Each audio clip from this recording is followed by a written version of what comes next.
These teenage sisters believe they're haunted by a poltergeist. Well, perhaps, Guy, perhaps you've got something to say to them. Yeah. I'd like to know how you make this noise without bashing Janet's vocal cords to pieces. If I do it for half a minute, I get a sore throat. Goose chases here. The girl levitated, going from horizontal to vertical in a sixth of a second. Furniture was thrown around the rooms. The house was swarming with journalists. A policewoman gave a sworn affidavit of the extraordinary activity she witnessed.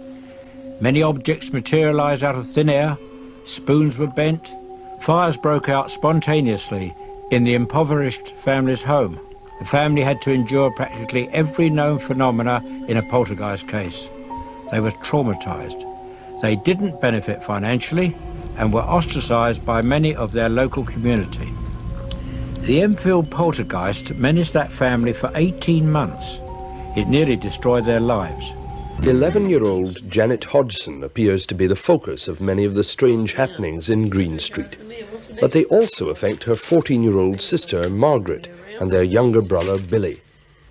One of the first manifestations was when Lego bricks began to fly at high speed around the living room.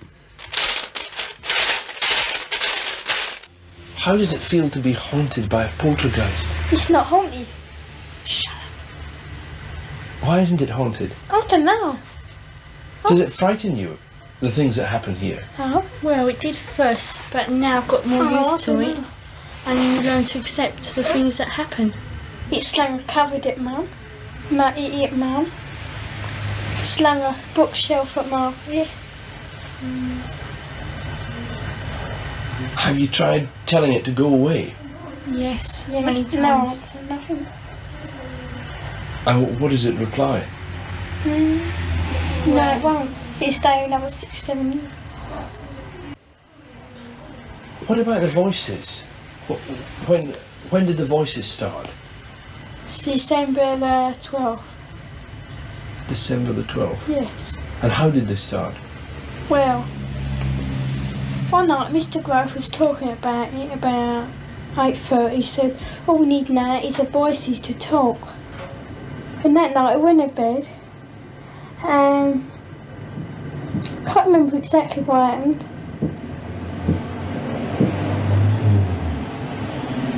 And What's that knocking? yeah, That's, I can hear it now. I was doing that yesterday morning and Peggy was on her own. So she come in to us because it wasn't her, she come in. We sat together and we heard it. And I counted down my knocks and there was 14 altogether. And it's doing it again now. That was 3 knocks just now. Yes, it goes in 3s and 2s. how we first got contacted, this was when Mr. Grove said, if there's anyone there, knock twice for yes, and if not, one for no. I wonder if we did that now, whether it would answer. Is anybody there?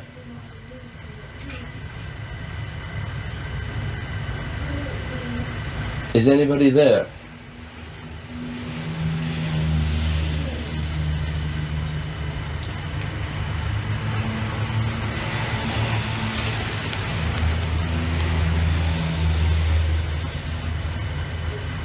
Nothing.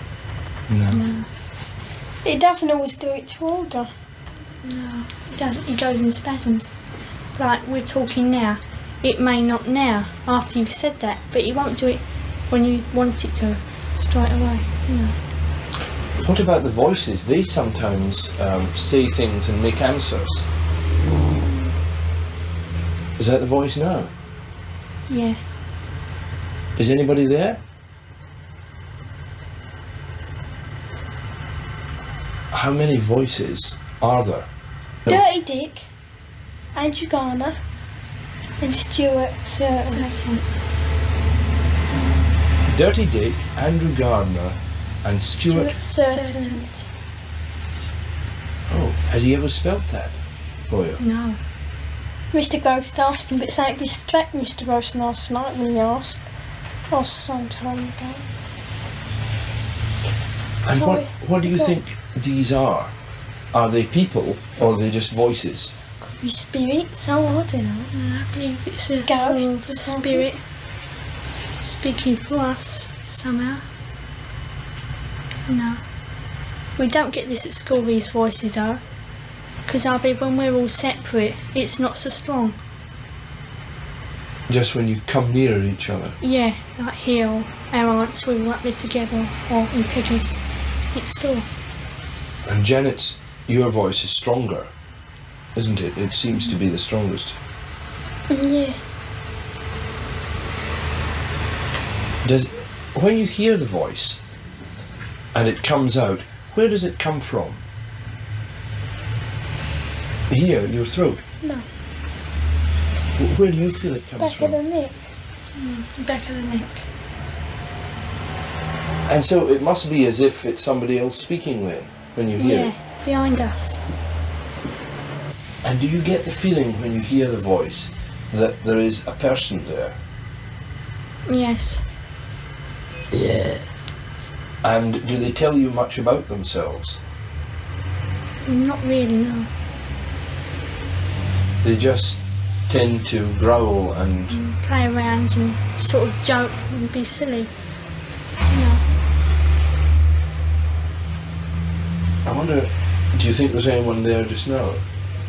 Yeah. I do. Who's that? What? Who's that, Janet? Pardon? Stuart Certain. Stuart Certain, and he's one of the voices. Yeah. Why do you think he comes and speaks through you? To annoy us. To annoy us. I was going to ask the same question as I asked earlier. How many voices are there?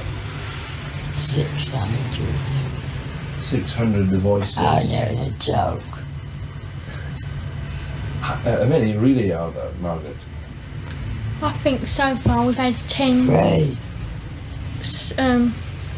sensible voices. But the rest of the names are absolute rubbish. Does he ever say anything nice?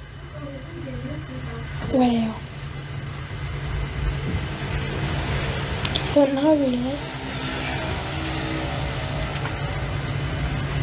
Shall we Says- try and speak to him? No. We'll see if he'll speak to us. Yeah.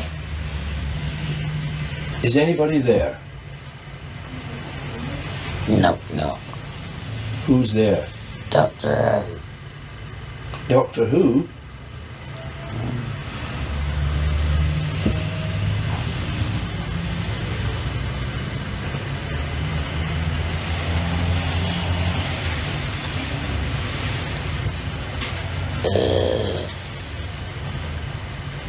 Goose chasers here.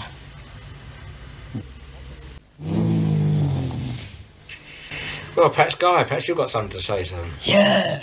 I'd like to know how you make this noise without bashing Janet's vocal cords to pieces. If I do it Yeah. for half a minute, I get a sore throat. How do you do it, mate? God, they can cowards. Don't you ever get a sore throat, Janet? No. Sure. Yeah. You never get pain in the back of the neck or something? No. Oh, what do you mean? I'm sorry, I'm not with you. What? I feel. Oh, you with me now? With you?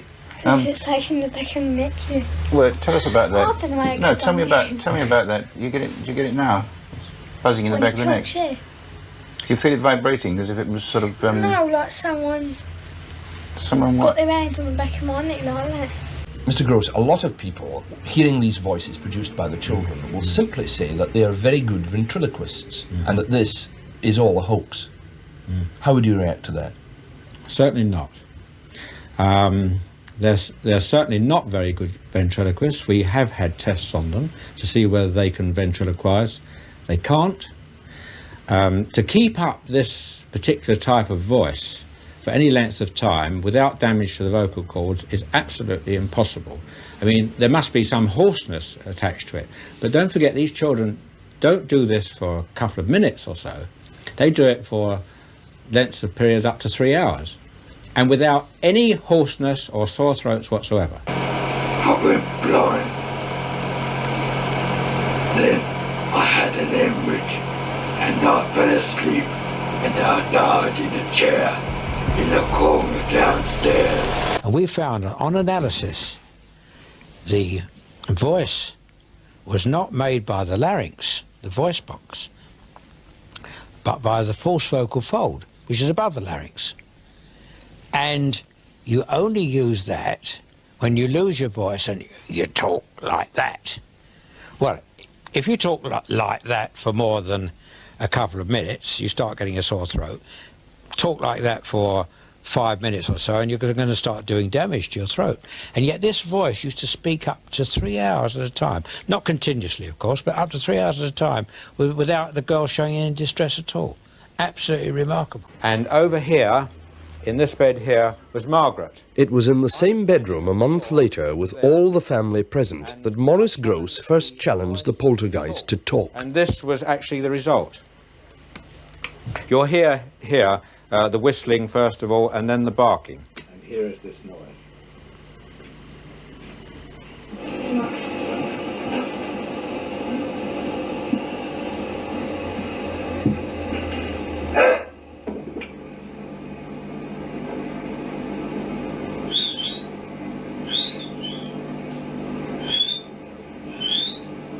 The barking here is quite extraordinary, actually.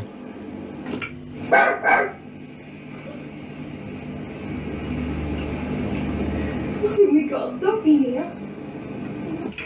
I then said to it, you can whistle. I then, as I said on the tape here, I then said to it, if you can whistle and bark and groan, then you can talk. And I asked it to actually say my name. Oh, Johnny. Well, just a minute. All right, we'll try again. I want you to call out my name, my complete name, Maurice Grosse. See if you can do that.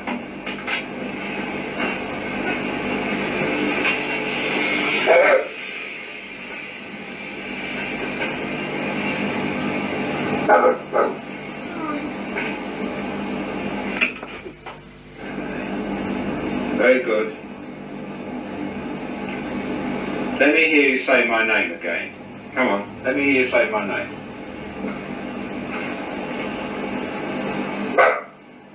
Come on, my name's Maurice. Let me hear you say it. Maurice. Now that was the first time we heard the voice, and since then we've been hearing it again and again, and it's been getting louder and louder. I'm invisible. I'm invisible. You're invisible? Why are you invisible? I'm a G-H-O-S-T. Because I'm a G-H-O-S-T. Yes, he had quite a sense of humour. He also used to swear a lot as well. The Enfield Poltergeist. It became world headlines at the time, mainly because of the strange, gruff voice that came from a girl called Janet.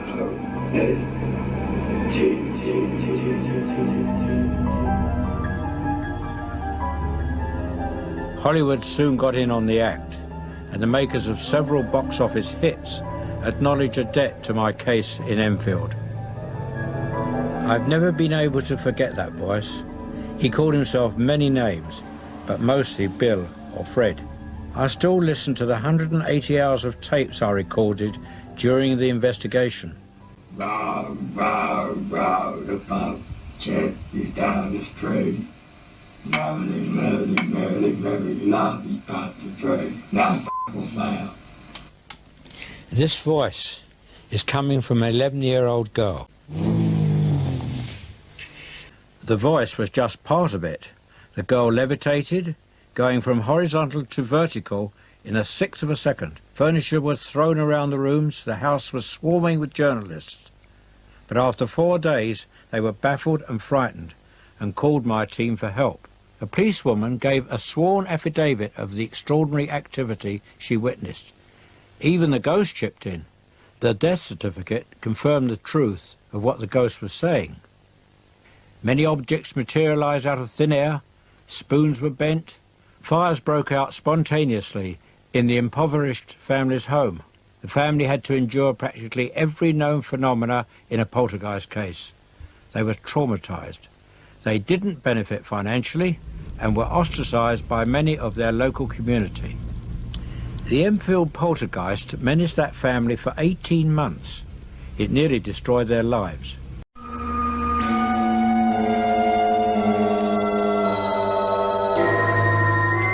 There's a house in a terraced street in Ponders End, North London, where the events of the past 2 months have baffled all who've heard about them and scared the life out of those who've been directly involved. This is the home of Mrs. Peggy Hodgson and her family.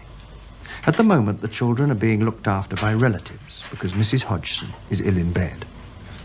The sequence of bizarre happenings which unfolded round these children and their mother in September have made the walls of the house rattle with the impact of flying objects and the sound of mysterious knockings.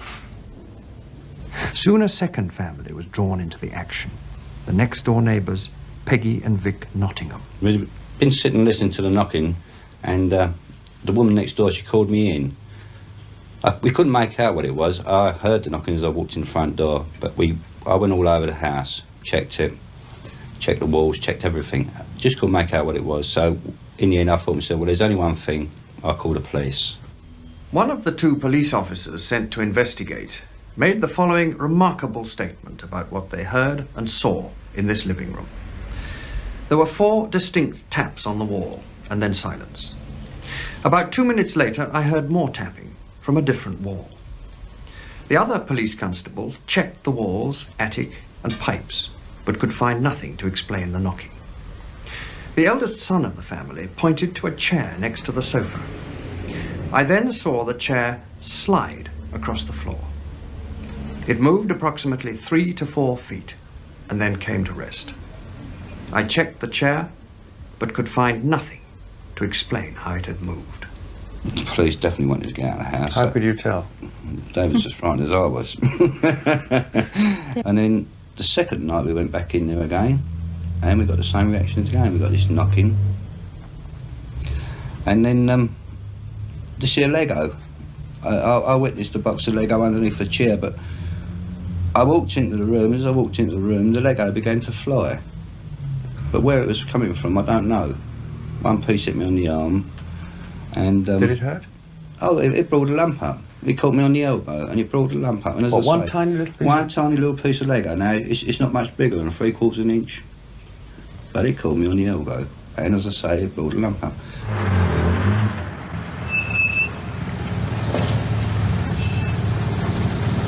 In the absence of a law against chairs that move on their own, the police were powerless to act. So the neighbours called in the man from the Society for Psychical Research. Maurice Gross is an inventor who devotes his leisure to investigating the supernatural. Since coming on the case, he's made several recordings of what he says are unique examples of a poltergeist in action. Tapes can, of course, be faked, but in this one, recorded in a bedroom after the family had gone to bed, the reactions of the Hodgson children to some very strange occurrences seem totally genuine.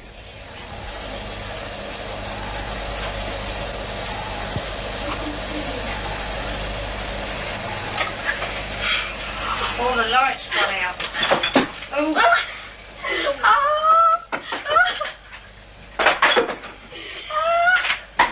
Wait.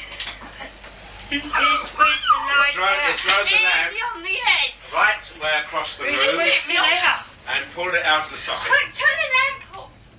The light plug was pulled from the socket 3 times after that. Then, after a period of watching and waiting, something even stranger happened. Who's that shaking the door? Oh. What's on there? Mum's laughing.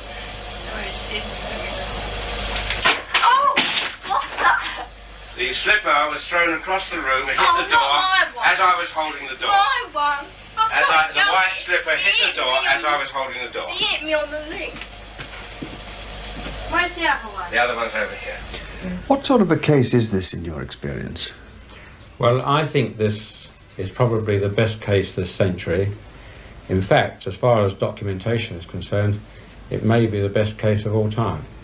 What special aspects make it so? Well, the The entity itself has been very, very violent at times, and of course the witnesses and the documentation have been excellent. The violent things I've seen happen are the furniture moving, the furniture being thrown upside down. In fact, one night I was standing here, there were about 11 or 12 people in the room, and I was standing talking to one of the members of the family, and in front of the settee, and the settee went straight up in the air and turned upside down, right in front of me, no more than a foot away from me. What particular tape stands out in your mind? Well, I think one particular tape that stands out in my mind is the incident where I was communicating with it quite a long while, very seriously, and then something happened which was very funny indeed. Knock. 1 for no and 2 for yes. Are you a male spirit? 1 for no and 2 for yes. 2. That's 2. You are a male spirit. Did you used to live in this house? You did. Was it more than 50 years ago? Yes. Did you die in this house? Did you pass on? You did pass on in this house. Now, why are you here? Are you unhappy? You're not unhappy. But why are you here? Is it because you want to give us a special message? No. You don't want to give us a special message. Are you having a game with me? Oh, right. Oh, crumbs. Oh. As I asked the question, are you having a game with me? It threw the cardboard box and the pillow right at my face. Well, thank you very much. That was a very good answer. And we was all just standing in the kitchen, all of us together. And then all of a sudden a pool of water come from nowhere in the middle of the floor in the kitchen. And then we heard the toilet chain pull. And there was no one at all out in the toilet. We was all in the kitchen. And the door opened in the toilet, then the chain went, and as we walked out there, the toilet brush came from the thing what it was in, the container, and the brush just come up and settled on top of the toilet. Just like that, as if someone had just got in there, pulled the chain and then took the brush up and to wash the toilet. And the doors, well, and then the bathroom door opens, and the kitchen table has just tipped up, and there's Janet, one of the girls, she's been just sitting on the chair and she's been thrown completely across the room. There's a child's chair, I suppose it weighs about 10 pounds, padded one with metal legs. And the child is sleeping in a single bed one side of the room, and I was sitting on a single bed the other side of the room, with his chair in the middle. The child went to sleep, and all of a sudden she got a little bit restless. Well, just after that, his chair was lifted off the ground, and it was thrown about 9 foot through the air, a good 9 foot, for no reason whatsoever. No one was on the end of it. Didn't touch no one, just went a straight line down the room. And what did you do? I ran out the room again. You know, I mean, when you see these things, there's nothing on the end of them. You begin to shake. The third family to be caught up in the story was John and Sylvia Burkham, who live a few doors away.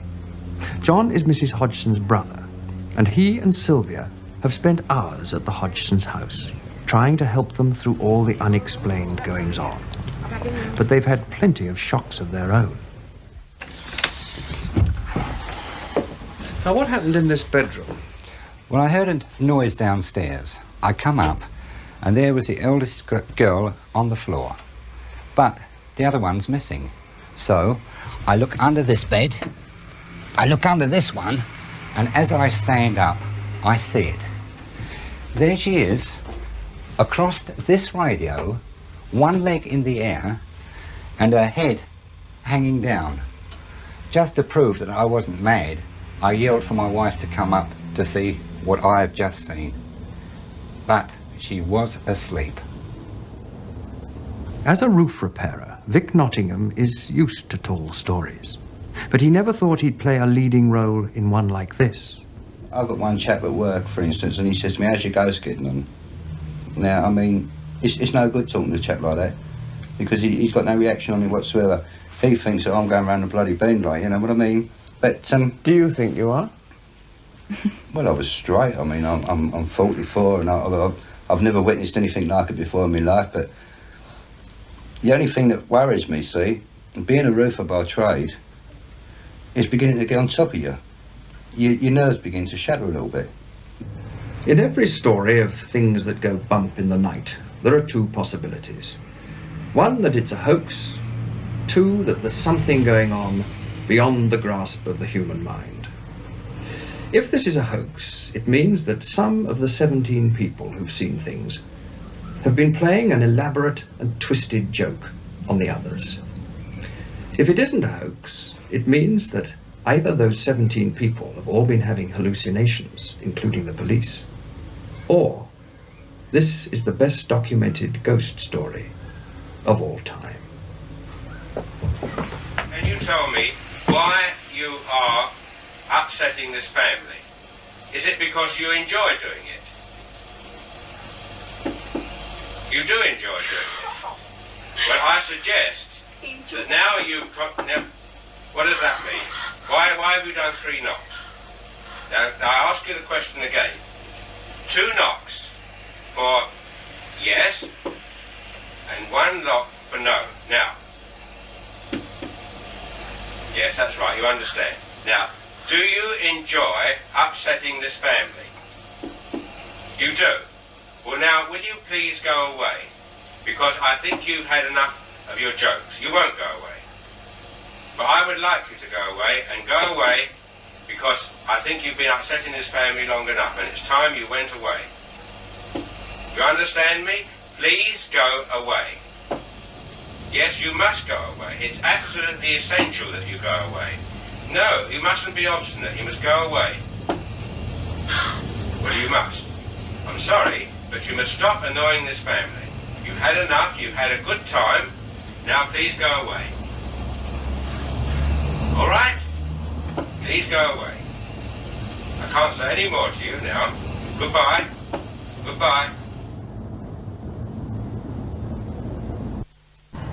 The local police could find no explanation for the knocking either. They were even more baffled when 2 of their beat constables reported seeing an armchair levitate across the Hodgsons' living room. It came off the floor, or nearly a ½ inch, I should say, and I saw it slide off to the right, about 3.5 to 4 feet before it came to rest. I checked to see whether or not it could possibly have slid along the floor. I placed a marble on the floor to see whether or not the marble would go in the same direction as the chair did, and it didn't roll at all. I checked for wires under the cushion of the chair, and I could find no explanation at all. I'm going back to see them for the first time in 20 years. Janet, the girl at the centre of it all, prefers to remain anonymous, but I spoke to her mother and sister. Well, here I am at this famous house in Enfield, and here you see Margaret and her mother, who were very, very involved in this case. You remember the day I first came? Yes, I remember, Mr. Rose, and you was on the case ever since then, onwards, and you saw everything and took note and explained to us. You remember when the reporters and journalists were here? How did they carry on? I could see the fear in some of their faces also, and they probably could sense that we was dead scared and wanted to run out any minute. I know I did. My sister did, I know that. I remember one of them came in and he explained to me that I'd got a poltergeist in the house. And I said, what on earth's that? And I nearly fainted when he told me.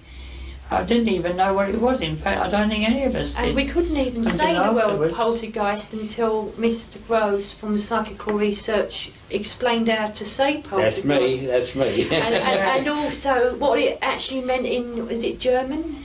Was it? Yeah, poltergeist, noisy spirit. In the meaning of it. Effect, also, which he explained to us.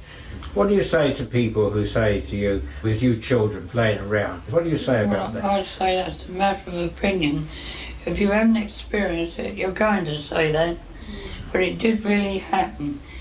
it upsets me deep down to think that they can't give us an open mind, the ones that just put it down completely. But all I can say to them is I wish they can experience the same thing as what we went through. They certainly wouldn't say it was false or fake or it was child playing or anything of that kind.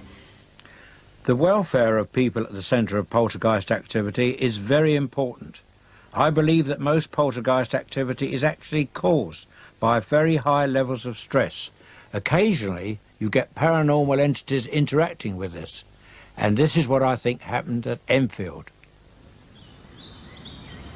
I haven't spent all my years searching for the paranormal. Like everybody else, I had a normal life to lead. When I left school, I was a commercial artist.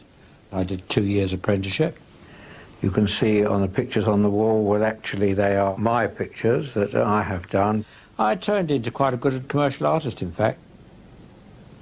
But then the war was looming and I joined the Royal Artillery, super heavy guns.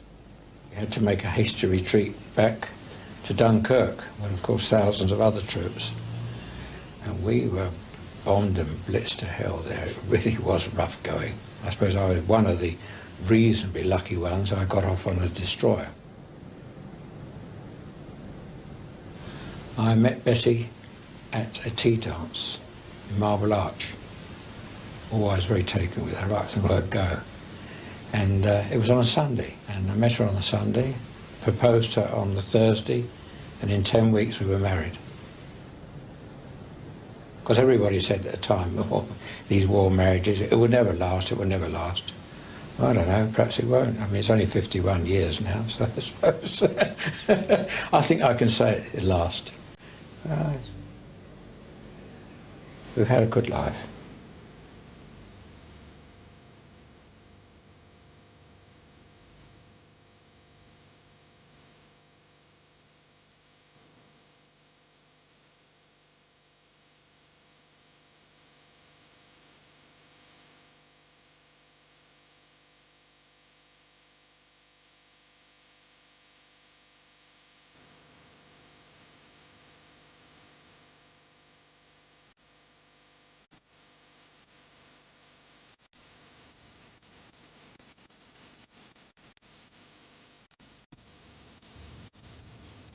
A good life, that is, until the death of our youngest daughter, Janet, in a road accident.